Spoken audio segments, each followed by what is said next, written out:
Welcome to Generations at Work, where our goal is to build bridges and not walls between the multi generations in the workplace.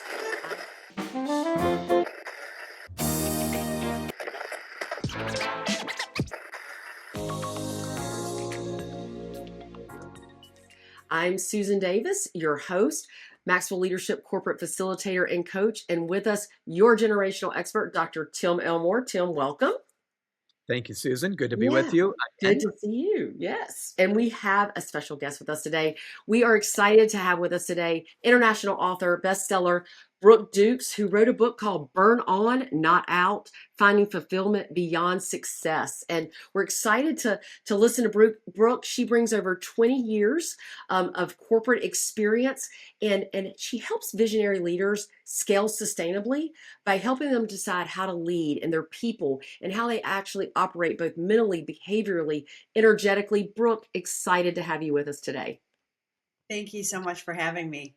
Absolutely. Now, Brooke, we're going to jump right in, and Tim, you know how we do this. Let's just jump in, give our readers and our listeners everything that we can give them today. But for those of you that may not yet know about this book yet, Brooke, tell us a little bit about this book and what led you to write Burn On, Not Out. Well, I wrote it as really to help people to recognize when they may be approaching the same level of overwhelm and burnout that I had gotten to. So I wrote it from the perspective, my first major aha moment in my life, in my career, was really on a corporate jet. And I went into preterm labor on the way home from Nova Yeah. Scotia. And I was working with a large IT outsourcing firm. I'd been working on a deal for United Airlines to outsource part of their call center to Nova Scotia for a year and a half. And I was 8 months pregnant. Oh, I was supposed to be on bed rest. However, I was not. I had it in my head that I'm gonna get all of this to the finish line and it'll be perfect timing. Mm-hmm. Well, the CEO of United Airlines said we want part of the team to go to Nova Scotia to see where it's going to be, answer some questions. So even I, in my burnout fog in that moment, knew I should not be getting on a corporate jet. Yeah. So I prepped my right hand person who was really more qualified. I was quarterbacking the team of 25. I didn't have the IT experience. Mm. She did. So I prepped her, told my boss I'm sending, this woman in my place. And he said, fabulous, if you'd like to give her your 6-figure bonus. Needless to Wow. say, I went on the corporate jet. Coming home, I went to preterm labor. It was fine. My daughter is fine. She's amazing. She's a pro soccer player. She didn't miss a beat. However, I'm in the hospital and I am judging myself. I'm shaming myself. I Yeah. mean, I was so low because I was shocked that I had risked my life and my child's life for money. So I Yeah. really did some soul searching. And so the book really takes it from there yeah. and looking at how I went from truly being in the highest point of my life, my Mhm. career, amazing husband, a son, a daughter on the way. But I felt my body and my feelings were the lowest point I'd ever been. And so Yeah. that's where the book starts from there and what I did from that point. What I love about that, Brooke, is this is not some theory. This is Mhm. something you were No. experiencing and enduring yourself. You don't write any better than when it comes right out of the crucible Yeah. of your own experience. Ah, Absolutely. but I'm glad you noticed it. And Yeah. that's Yes. what you do that so many leaders don't. They just end up, you probably heard the term quiet cracking. It's the whole idea of like a pebble on a windshield that if you don't treat it right away, the crack gets so big you got to Mhm. replace it, not repair it. Absolutely. So Brooke, when people hear the word burnout, and it's been around a long time, as you know, they often think it's about individual resilience. Mhm. That's the problem. In other words, your book challenges this idea. What are we getting wrong? It could be that, but it could be something else. Talk about that. It's really not, in my opinion. I mean, I believe, especially in America, over 50% of people are walking around in functional burnout. Yeah, yeah, So they Mm. don't even know. They are so far into their conditioning and their patterns and all of that, that they have cut off all connection to their body. Mm. So they're not listening to any of the Mm. signs. We all have it. There's no one that is resistant enough to be able to handle what most of us put our bodies through on a daily basis in really striving. And most of the times, what I believe and what I found about myself was I was living an old pattern from my childhood. Wow. Mm. Most of us are, and we're not even aware of it. Yeah. It's Wow. so it's so interesting. I actually just had a coaching call before we jumped on this podcast, and these are the two areas I was speaking about with this particular person. And she's pushing herself so hard because she feels like she has something to prove, which Yeah. comes back from something else, and she's burning out. And I actually share with her your book. I said, you got to listen to this podcast because we're getting ready to interview someone. This book, so it's real. I see it in coaching all the time. Let's look at this through a generational lens, from your research. Have you seen burnout show up differently with the different generations, like boomers or Xers or Mhm. millennials or Gen Z? What are you seeing? Well, I feel like especially you had the boomers where, and speaking from a woman's perspective, Hmm. a lot of my grandmother, my mother at that point, they didn't work out of the home. Their Hmm. job, their Yeah. role Yeah. was to take care of the home. Well, then you come to me, I'm a Gen Xer, and I had the luxury and the freedom and all of that to be able to work outside the home. However, what people don't talk about is I didn't stop doing what my mother and Yeah. my grandmother did in the home. Yeah. I just added on another job. Right. And so then you come to, millennials and which I believe get a very bad rap Yeah. because what they're breaking the mold. Typically boomers, Xers, even some millennials, the older end of the millennials, built into this myth that if you grind it out now, if you ignore your body now, if you kill yourself and make it happen, then once you retire, you can enjoy your life later. Well, we know Harvard has done many studies on this, especially for boomers and Xers. A lot of times you die by within 5 years of retirement. Yeah. Yeah. So what they're looking at is they watched us. Their parents were boomers or Xers, and they're saying, you know what, I watched this. This does not look fun, and I'm not doing it. Yeah. I'm going to enjoy my life now. And so, yes, every generation has their own set of issues. No generation is perfect, Yeah. but I feel like they are getting it more. And Yes. they're understanding that. And there have been many, many studies done that happy employees, happy leaders are actually more productive Yeah. than those of us that were working on, burnout, overwhelm, and Yeah. everything else. So Yeah. I do see a shift, and I feel we're moving in the right direction. Yeah. Good. Good. Good. Do you think any of the generations are being misunderstood about that right now? The Oh, person I absolutely. Yeah, the person I was just Yeah. coaching is a millennial, and so I'd love your thought on that. Yeah, I feel like millennials and younger people, oh, they're lazy. They don't want to work. Well, that's not the case. And then a lot of times I have people that work for my company that are millennials and Ys and Mhm. and they tend to get more done in less time because they don't have those you have to do it from this hour to this hour. They're Mm. listening to when their body is telling them they're most productive. They're in state more often than those of us who are just there. I gotta do it. We're shooting all over ourselves as far as Yeah. what we have to do. Yeah. So I do believe, and I think it's really a missed opportunity Yeah. for those of us that are boomers and Xers to believe that about them and not want to hire them, treat them different, Mhm. acting like it's not a laziness. Yeah. I don't believe. Yeah, Brooke, your research matches mine as well. I'm finding they actually do want to work. Their motivation will be different. And they are, like you said, reacting to the workaholic that dad Mhm. was or grandpa was or whatever. And they're going, I want to get it right this time, not ruin the holidays Mhm. Right. because I was married to my job Yeah. rather than my spouse. So let me ask you a quick question that I'd love to hear your insight on. Sometimes Susan and I have believed that burnout can be a systems problem, meaning the whole system we set up at work is almost nudging us toward burnout without even talk about that for a minute. Yeah, I absolutely believe it is. And it's these beliefs that, and I was hoping that COVID would shift it a little bit more than it had because people Yeah, were working from home. yeah, They got to do yeah, their own. I feel like, they were moving back to where we were. But we have these rigid rules. yeah, You have to be at your desk. You have to be at this time. This is all these systems and these processes, which companies need systems and processes. However, in my opinion, they need to be revamped because Mhm. they don't really speak to where we are in the world right now.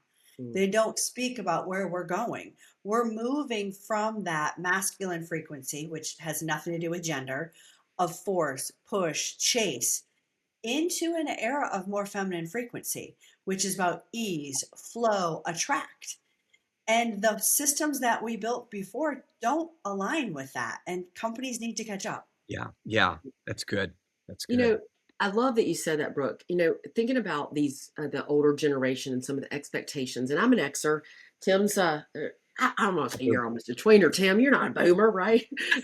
But I hear this all the time with the people that I coach and I train with all the time. They're always talking about the when back in my day, or this is how I had to work.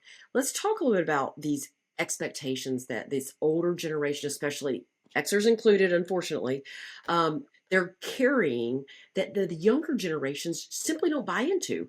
And then where's the leadership opportunity for those leaders with these younger generations? I feel like with for us boomers and Xers, it really has been about a lot of our decisions. A lot of what we were doing was fear based. Mm, It was, like you said, with your client, Yeah, having to prove something. For me, I grew up, I was an abused mentally, physically child and had a mother who I looked at. The reason she stayed was because she couldn't financially support us. mm, yeah, So, what was my underlying driver? It was be successful, make money so you can stay safe. It's about safety, it's about love. So, I feel like for us, from 0 to 7 is when we determine as children and moving on into our entire life what we need to do to be loved. yeah, Well, yeah, the younger generations are looking at that. They're digging deeper into some of the things that us on this call we are into, we are looking at. mhm, But not all of the older generation is. This is the way we've always done it, so we're going to keep doing it that way. yeah, yeah. I believe the older generations have a lot to learn from oh, the younger generations because they're looking at where does this what pushes me to need to prove, Yeah, what pushes me yeah, to overwork, yeah, and they're mm, looking at the root cause instead of just looking at face value. Well, this is the way that we've always done it, so we yeah. need to do it this way. And I think Susan, that I want you to ask the next question, but I've got to insert myself here yes, just real yes, quick. please, Please, please, please, forgive yeah, me. Brooke, as you're talking, I'm thinking this really is behavioral science as well as yes, work. Yes. Sometimes we hide behind, oh, I've just got a great work ethic, when really we might have slipped into a performance trap. I mhm, Absolutely. have to, would you agree? Is that kind of what I'm Abs- hearing you say? Absolutely. Yeah. Yeah, you're not, because when we're in it, when we're in that condition, Yeah. those patterns, you're not seeing clearly. Yeah. You're Yeah. in it. You've got to do a pattern interrupt. Yeah. Something. For me, it was a significant emotional event in mm, preterm labor on a corporate jet. Yeah. I encourage the audience, don't let it get that Yeah. far. Yeah. It yes. doesn't have to be that. Oh Well, gosh, that's I so was good. telling my client today, I wish I would have learned this stuff 10 years ago because my life was worked around my calendar versus my calendar working around my life. And the second, I'm gonna call it the second half of my life, right? Lived to 105 or something. But I feel like I wish I would have learned this so much younger. Um, it, how much difference Yeah. that could have Well, happened. and it's That a could have switch had. in perspective. The older generation looks at Work is about the doing. You're doing the Hmm. emails, Yes. Mm, all of where the younger generation, they recognize that when I'm walking in nature, if yeah. I'm meditating, if I'm having fun, if I'm playing, Yeah. I get the best downloads. I have the Yeah. best ideas. Yeah. I'm re-energizing myself so that when I come back, man, I am And better. firing. Yeah. Yeah. Yes, Yeah. it's that switch in perspective that they need. Yeah. And that's something to really make sure. And Tim, you just hit the nail on the head with this too. This is not about working less, right? It's Yeah. working differently. So Yeah. let's And it move to can be the. about working less, though. It could I be, will, right? yeah, I feel like it is. Because when you are in state, when your body is rested, when you recognize that you're your number one success strategy and you take care of the vessel as such, you can get more done in less In Yeah. less time time. The because you're not productivity. wasting Yeah. your time. You're not making all these decisions out of fear. You're not taking action out of fear. You're in alignment and Yeah. you're able just to move forward. Yeah. Yeah. I believe that. In fact, I would say one of the earliest habitudes or images that form leadership habits and attitudes, but it's called the starving baker. It's the baker that spends so much time baking bread for everybody else, he or she forgets to eat and starves themselves. So the most Hmm. selfless thing you can do is stop, refuel, refresh, feed yourself before you feed anybody else. But it seems so selfish, Yeah. and yet it's not. Yeah, Well, and that which was making me think. Let's talk about what is burning on versus burning out look like. Like, what is that that look like in your book? Because I think this is a great concept. I love it. To me, and I'm actually in the process of writing a second book, because this is an ever going process. Uh yeah, huh. I was still there. The book is amazing. It's a wonderful stepping stone for people that are in it. They're overworking, they're burned out. You can't, it's wonderful gradient.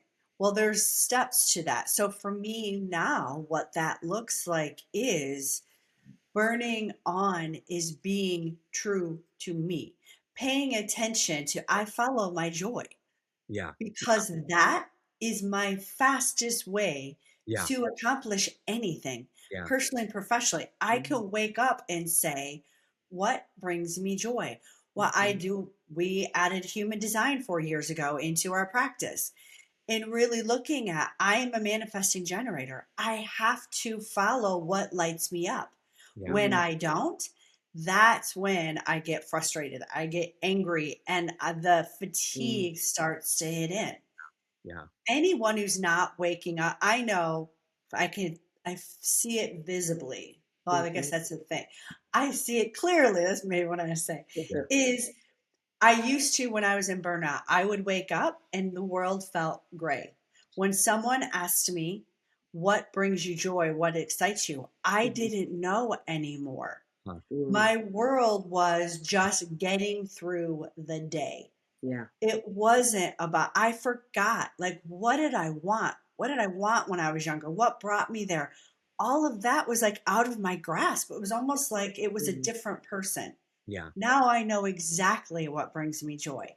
Every day I wake up joyful, and that is possible for every single person. You don't have to have a doctorate, you don't have to be 20 years in this. Small tweaks can get you there. Hmm. And we have unlimited capability. Anyone can do this. It's not just a select few. yeah, Good. good. I often wonder how do we teach current leaders to recognize this burnout in especially some of the younger generations, because we have now 75% of our workforce is millennial and Gen Z. So how do we get them to recognize the burnout earlier so that we can burn on instead of burning out? Well, there's a really one of the a really easy way is for those people that are into human design or not, even if you're not, right? There are ways to quickly recognize if you're out of alignment, if Okay. you're moving towards burnout. For me, it is frustration, it's anger, it could be bitterness, disappointment. Those are keys when you're feeling that way. Yeah, When you're waking up thinking, you know what? I hit this level of success and I thought it would be different. I thought I would Yeah. feel Yeah. more fulfillment. That is a key indicator that you are out of alignment and you're moving away from who you were put here on this planet to be and offer to the world. Yeah. I love that. So let's get super practical now. Those are great warning signals, by the way. Thank you. If a leader listening right now is managing a multi-generational team and you were just going to give some advice, what's one thing they should stop doing and what's maybe something they could start doing? And I mean, like this quarter. What do you think? Yeah. To me, most everything comes back to communication, right? Ah, So it's mindset is communication. yeah. So every leader, most leaders I work with, they really need to hone in those communication skills. Well, the number one communication skills is listen. Yeah. Have an open mind Yeah. and listen. Right, get out of your own way of thinking, well, this is the way we've always done it. Yeah. Unless you yourself, as the leader, are completely fulfilled, Yeah. you are knocking it out of the park, you're reaching Yeah. all of your goals, then guess what? You still have things to learn. Mhm. And maybe some of those younger generations will have the answer if you'll just put your ego aside, Yeah. listen to what they have to say. You might be Mm. really surprised and get some amazing insight back that can change things for your business and for you personally as a leader. Yeah. That's So good. good. I know I keep saying, I say this all the time. I was telling my kids this the other night. I just have so much faith in this younger generation. I feel like they can do so much. They can change so much for the better. And Tim, I think your research said they're so interested in leadership, right? This is the first generation. And I just, Globally. yeah, globally. And we're going to miss a huge opportunity as leaders if we don't encourage that. And so one of the last questions I'll ask you, Brooke, here is for leaders maybe listening in today, and man, they're just burnt out themselves, right? They're feeling tired themselves. And they're like, how am I supposed to go help this other generation when I'm feeling Yeah. tired myself? What's the first step for leaders listening to burn on again today? I would say the first step is just to slow down. Hmm. There's so many answers that we have within us, but we're moving so fast. We're like a hamster on a treadmill, right? And to recognize that most people that come to me, whether it's in our community or what have you, they're afraid to slow down because oh, if I slow down, I'm going to lose Yeah. everything that I've created so far. That's Mhm. not true. If you slow down, you're going to get clarity. Yeah. If you slow down, you're going to reintroduce yourself to yourself and really get a better feel for what is it. Listen to your body. I'm sure every leader listening to this at some point has been sitting at their desk and like, oh my gosh, I've had to use the restroom for the last 4 hours. That is a big clue.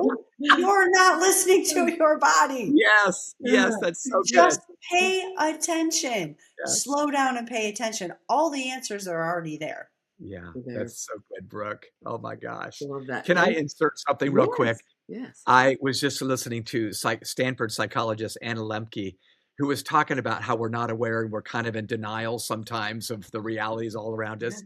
And she said, denial can be an acronym. Don't even notice I am lying. And I thought, Ooh, oh my gosh, that's so true.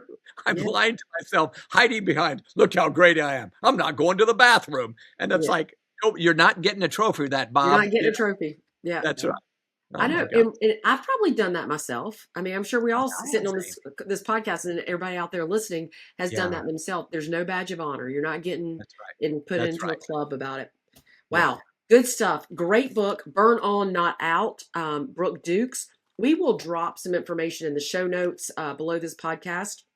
And again, if you want to learn more about how to work with multi-generations in your workplace, how do we coach? How do we train? How do we get the next generation, right? How do we work together to build better leaders? Visit us at maxwellleadership.com/generations at work. Tim, did you want to add something in? No, Brooke, thank you. This has been Thank you. refreshing. Your work is refreshing, and that's Yes. kind of what we need right now. So Yes, thank you so much. it Yeah, Thank is. you so much. Yeah, yeah. thanks for being here with us today. We appreciate you, the listener, for being there. Subscribe, share with a friend. We always appreciate you spending time with us here at Generations at Work, where we are building bridges and not walls between the multi generations in the workplace. We'll see you on the next podcast.